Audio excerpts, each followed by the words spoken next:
من عقل ندارم. هرچی به زبونم میاد میگم.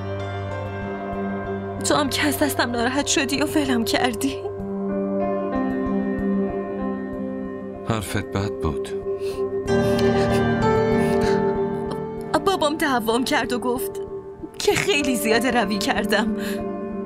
آره بعدم مگه دروغ گفتم؟ تو همه کاراشونو میکنی. اصلا دوست ندارم راجع به این موضوع حرفی بزنم. نه امروز نه هیچ وقت دیگه. من میخوام حرف بزنم. من چقدر بدم.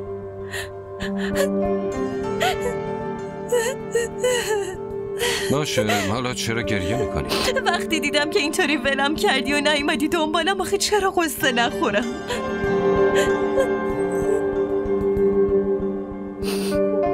کی اومدی؟ تنها نیومدم، با بابام اومدم، چون میدونم که دوست نداری تنها این ور اون ور برم.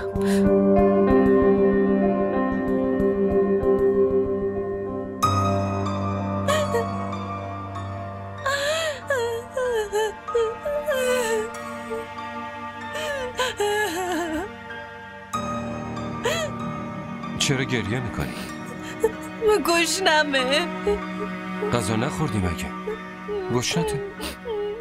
خب حرف بزن. پاشو بریم. پاشو آفرین. بیا بریم. بیا عزیزم.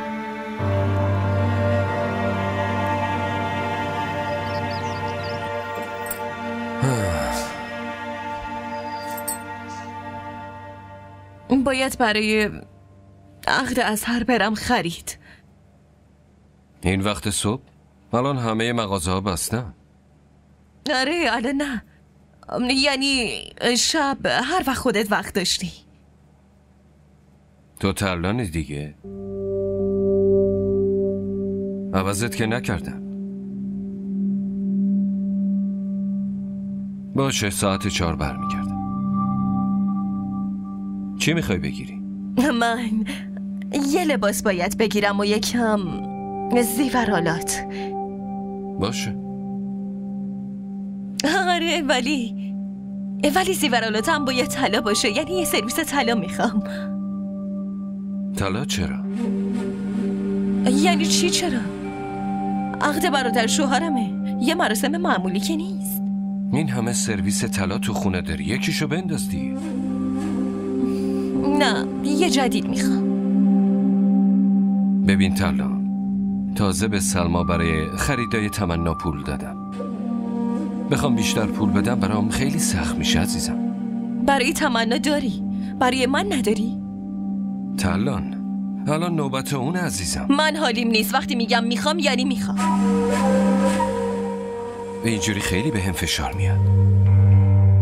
پس یعنی نمیخوای بگیری؟